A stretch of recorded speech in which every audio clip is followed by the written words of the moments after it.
Título: Descubrí que mi esposa me engañaba con mi hermano. Me divorcié de ella y corté toda relación con mi familia. Pensé que lo peor había pasado hasta que recibí 100 llamadas perdidas en una sola noche. Cuando por fin contesté, la voz al otro lado dijo algo que me heló la sangre. Capítulo 1. El marco roto en la repisa.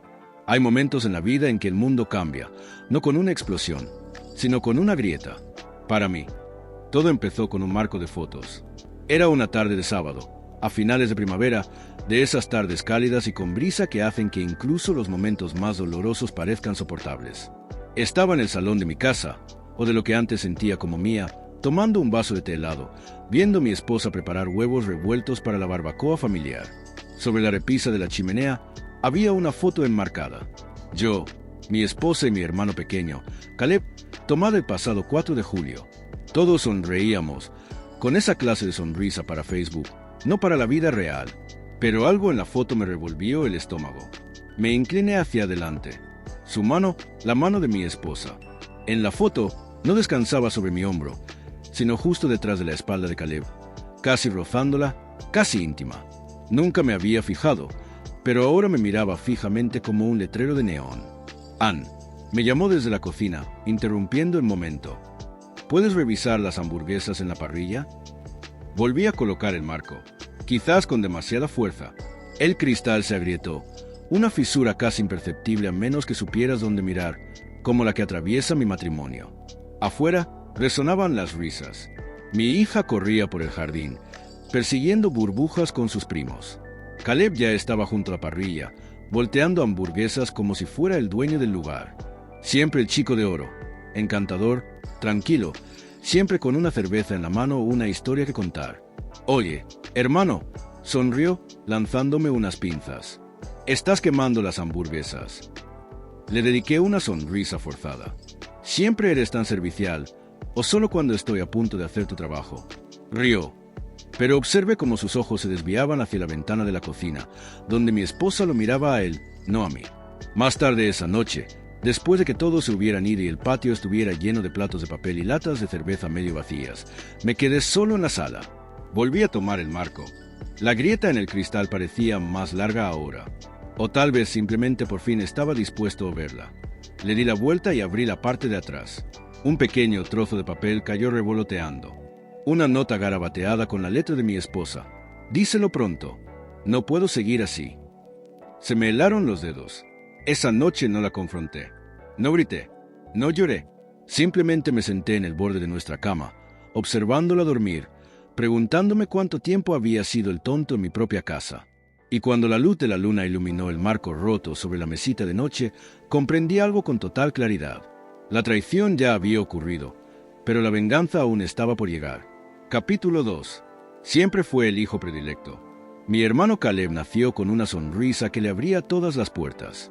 De niños, si yo sacaba un sobresaliente, mis padres asentían. Si Caleb sacaba un notable, la celebración era espectacular. Yo era quien ayudaba a papá a construir el cobertizo en el patio, pintaba la cerca y quitaba la nieve de la entrada en invierno. Caleb, en cambio, llegaba con un balón de baloncesto y su encanto, y aún así se llevaba todos los elogios. Tiene un don natural para conectar con la gente, solía decir mi madre, como si el carácter se pudiera ganar con una sonrisa y un buen par de cervezas. Yo elegí el camino largo. Mientras Caleb iba de un trabajo temporal a otro, yo construía mi vida poco a poco. Estudié formación profesional, me certifiqué como técnico de climatización, trabajé largas jornadas y ahorré hasta el último céntimo. Conocí a Anna, mi futura esposa, en una comida campestre de la iglesia en Tallahassee. Le encantó mi estabilidad y mi fiabilidad. Compramos una casa modesta, y cuando nació nuestra hija Emily, sentí algo que no había sentido en años, una vida propia, una que me había ganado. Pero incluso entonces, Caleb seguía presente como una nube negra. Después de que mis padres fallecieron, venía más a menudo, siempre justo cuando las cosas iban bien. Aparecía con algún nuevo negocio, una novia que le sacaba la mitad de la edad e historias que parecían emocionantes en apariencia, pero que ocultaban muchas inconsistencias. Y Anna siempre sonreía demasiado tiempo con sus chistes. El cambio gradual. No fue un solo momento lo que inclinó la balanza. Fueron docenas de pequeños detalles, como la forma en que abrazaba a Anna demasiado tiempo en las cenas familiares, o cómo se maquillaba antes de que llegara, incluso si solo íbamos a comer costillas y ensalada de patatas en el jardín. Me decía a mí misma que estaba siendo paranoica, insegura, que le daba demasiadas vueltas a las cosas. Pero cuando tu intuición te susurra lo suficiente, al final le haces caso. El último día de Acción de Gracias fue el año anterior al divorcio. Caleb había perdido su trabajo otra vez y nos preguntó si podía quedarse con nosotros un par de semanas. Trajo su mochila, su encanto y, poco a poco, a mi familia bajo su hechizo. Recuerdo despertarme una noche a las 2 de la madrugada para ir a buscar agua. El pasillo estaba oscuro. Al pasar por la sala, los vi, a Caleb y Anna, sentados en el sofá, demasiado cerca. Ella tenía la cabeza inclinada hacia él, con la mirada dulce. Su mano rozó su rodilla. Cuando me vieron, se separaron de un salto, como niños con la conciencia sucia. Ella balbuceó algo sobre hablar de su futuro. Él sonrió como si fuera una broma, pero no lo era. Dormí en la habitación de invitados esa noche, sintiéndome cada vez más distante. Anna empezaba discusiones por tonterías. Yo era demasiado aburrida, demasiado cansada, demasiado predecible. Caleb, en cambio, era divertido, espontáneo, simplemente se esforzaba al máximo. Intentaba mantener la calma por el bien de Emily. Solo tenía 11 años, pero sentía que las paredes se me venían encima, como a un hombre que ve cómo su casa se llena lentamente de humo. Pero nadie más olfateó nada. Y entonces, de repente, todo se derrumbó. Los papeles del divorcio, sin previo aviso, sin terapia. Me los entregó un martes por la noche. Caleb fue quien me dio el sobre. Ni siquiera parecía culpable. Y fue entonces cuando corté por lo sano. Firmé los papeles. No me opuse. Tomé lo poco que tenía, besé a mi hija para despedirme y me fui. De Anna, de Caleb, de cada supuesto familiar que se quedó mirando sin hacer nada. Me fui del estado, me mudé a Georgia, empecé de cero, compré una casita para reformar con el dinero del seguro que me dejaron mis padres. Juré que nunca miraría atrás hasta ahora, porque el teléfono volvió a sonar. Y esta vez, el pasado no llamaba a la puerta con cortesía. Derribaba la maldita puerta a patadas. Capítulo 3. La noche de las 100 llamadas perdidas. Estaba tomando un sorbo de descafeinado, viendo un viejo western en la tele. Noche tranquila. Grillos afuera. No había pensado en Caleb ni en Anna en meses. Entonces entró la primera llamada. Número bloqueado. Dejé que sonara. Luego otra y otra. Para cuando revisé mi teléfono, había explotado como una alarma de incendios en una iglesia. 12 llamadas perdidas de mi ex esposa, 9 de mi hija, que no me hablaba desde hacía casi un año, y docenas más de números desconocidos. Al principio, pensé que alguien había muerto, pero si hubiera muerto, no me estarían llamando todas. El hombre al que habían dejado de lado. Algo andaba mal, muy mal, el mensaje que lo cambió todo. Entonces lo vi, un mensaje de voz de Emily. Su voz temblaba. Papá, no sé qué pasó. Por favor, llámame. Mamá está desesperada. Caleb, han arrestado a Caleb. Dice que es tu culpa. Dice que él lo sabía. Dios mío. Papá, ¿estabas ahí cuando pasó?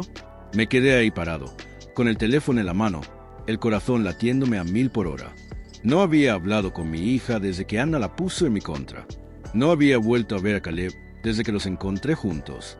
Y ahora se estaban desmoronando juntos. La llamada que finalmente atendí. Cuando entró la llamada número 101, contesté. No era Anna, no era Emily. Era el sheriff Wayne Hartman de mi pueblo. Un hombre serio que una vez arrestó a Caleb por pedir prestado el coche de un vecino en el instituto. No había oído su voz en 15 años. Señor Davis, dijo lentamente, usted sigue figurando como familiar más cercano en el contacto de emergencia de Caleb. Pensé que debía saberlo. Está en la cárcel del condado. Violencia doméstica, obstrucción a la justicia, fraude, un montón de cargos. ¿Fraude? Repetí. Sí, dijo. Parece que alguien avisó a los federales. También al IRS. Todavía no tenemos toda la información, pero la coincidencia fue interesante. Hubo una pausa. Su exmujer se ha estado quejando cualquiera que la escuche. Dice, es culpa suya. Dice, le tendiste una trampa. No respondí porque no tenía por qué. La trampa silenciosa. Verás, yo no destruí a Caleb y Anna. Se destruyeron solos. Lo único que hice fue irme y esperar. Conocí a Caleb. No estaba hecho para sentar cabeza. No estaba hecho para la lealtad. Era un aprovechado, un vagabundo con una sonrisa burlona. Desde el divorcio, había estado recopilando en silencio cada pista, correos electrónicos, transacciones de Venmo, estafas comerciales. Caleb había empezado a usar el nombre de Anna. No había avisado a las autoridades, pero sabía quién lo haría. Y el hombre al que le vendí mi empresa de climatización, un veterano discreto llamado Mickey Dawson, había sido estafado por Caleb en un negocio de construcción años atrás. No me costó mucho compartir algunos archivos. Solo una charla discreta, sin dejar rastro. El karma llegó con esposas. No me jacté. No publiqué nada. No respondí a los gritos de Anna en los mensajes de voz ni a los mensajes de texto angustiados de Emily. Salí. Me senté en el columpio del porche y miré las estrellas. Era una cálida noche de Georgia. Tranquila. De esas noches que se saborean porque te las has ganado. Capítulo 4. La habitación del hospital y la cruda verdad. Los pasillos del hospital St. Luke's olían a lejía y a un silencio sepulcral. No había vuelto a entrar en ese edificio desde el derrame cerebral de mi madre años atrás. Nunca pensé que tendría que regresar por su culpa. Y sin embargo, la llamada de aquella noche había sido urgente, desesperada, aterradora. Habitación 204. Empujé la puerta despacio, sin saber que me encontraría. Allí estaba ella, mi exmujer, Lisa, pálida, frágil, con el pelo revuelto y tubos conectados a su brazo. Sus ojos se clavaron en mí en cuanto entré, como si llevara horas esperándome. Junto a ella estaba mi hermano Mark.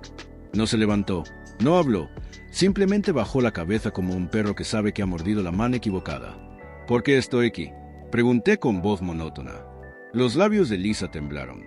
«Es nuestra hija», dijo desplomándose. «Los médicos creen que podría ser genético». Sus ojos buscaron los míos, suplicantes. «Te necesitamos para hacerle pruebas. Eres el único que...». Me quedé helado. «¿Nuestra hija?». Di un paso adelante lentamente, clavando la mirada en la suya. «Me dijiste que no era mía. ¿Recuerdas? Cuando salí ese día, lo gritaste delante de toda la familia. Que era de Mark». El rostro de Lisa palideció. Incluso Mark alzó la vista. El arrepentimiento lo inundó. «Mentí», susurró Lisa. «Los dos mentimos». Extendió la mano hacia mí, temblando. «¿Es tuya, Jack?». Un silencio se extendió, denso y doloroso. Afuera, oía el pitido constante de las máquinas y el murmullo lejano de las enfermeras. Adentro, toda mi realidad se desmoronaba. Durante 2 años, había vivido creyendo que mi esposa y mi propia sangre me habían traicionado, solo para descubrir que mi hija, mi propia carne y sangre, me había sido arrebatada por su mentira. «Quiero verla», dije en voz baja. Lisa asintió, con los ojos llorosos. «Ya está aquí. Ya veo». «Tú». Me giré y caminé hacia la puerta, pero me detuve. «Sabes», dije sin mirar atrás.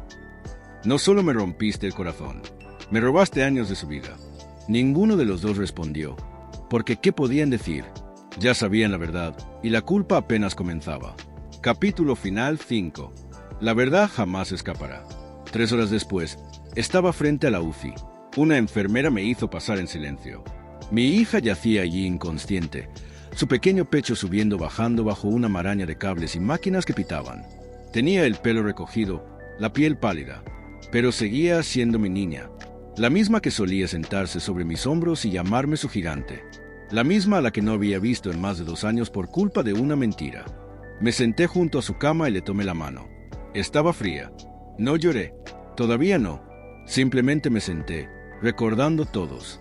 Los cumpleaños que me perdí, los cuentos antes de dormir que se quedaron en silencio, las rodillas raspadas que nunca pude curar, no porque no quisiera, sino porque me dijeron que no estaba la mía, a la que no tenía derecho. Y ahora me necesitaban. Una compatibilidad sanguínea, una clave genética, un padre al que habían desechado. El eco en la sala del tribunal. Pasaron 2 semanas. Se recuperó. Los médicos lo confirmaron. Yo era su padre biológico. La compatibilidad había ayudado a estabilizarla a tiempo y le había salvado la vida. Mark y Lisa querían volver a hablar, esta vez a través de abogados. Querían reintroducirme en su vida ahora que les era útil. Rechacé sus llamadas. En cambio, solicité la custodia completa. Y cuando entramos en esa sala del tribunal, yo intentando calmarlos, el juez revisó los resultados, escuchó la cronología de mentiras y me miró con algo que no había sentido en años. Respeto. Lisa sollozaba, suplicándole al juez que no se llevara a su hija. Mark permaneció en silencio, avergonzado. El juez no dijo mucho, solo firmó la orden y miró a Lisa con fría claridad. Le robaste la familia a este hombre. Él está aquí para reconstruirla. Tienes suerte de que no te esté demandando por fraude. Un silencioso regreso a casa. Me llevé a mi hija a casa. Ese día aún se recuperaba, pero se aferraba a mí como una niña que intenta volver a unir una rama rota. No la presioné, simplemente la abracé. Le leí los cuentos que me había perdido. Le preparé sándwiches de queso a la plancha como lo recordaba y le decía cada noche, nunca dejé de quererte. Incluso cuando no podía demostrárselo, esa lección y esa frase se le quedaron grabadas. Un día, semanas después, Lisa vino a la puerta. No pidió nada, solo se quedó allí, con el rostro vacío. Lo arruiné todo, susurró.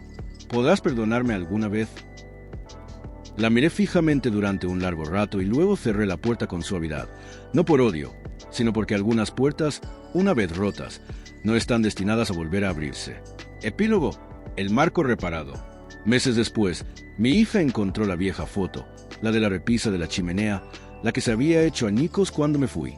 Pegamos el marco con cinta adhesiva y lo pusimos en su mesita de noche. Me preguntó por qué nunca lo había tirado. Sonreí, porque las cosas rotas se pueden arreglar, pero hay que querer arreglarlas. Moraleja, la traición puede fracturar familias. Las mentiras pueden robar años, pero a veces la verdad resurge con más fuerza, y los padres también. Esta venganza estuvo completamente justificada, o la tormenta debió ser aún mayor. Deja tu opinión abajo. Leo todas. Dale a me gusta si anhelas justicia y comparte esta historia con quien la necesite. Suscríbete a la historia de Lauren porque aquí las traiciones no descansan. Persiguen a sus dueños. Cada sombra esconde un ajuste de cuentas. Cada máscara se rompe. Y cada traición tiene su respuesta. Mantente alerta. Mantente firme. Si te ha gustado esta historia, no olvides suscribirte a nuestro canal para que cada nueva historia te llegue antes que a nadie. Que tengas un buen día.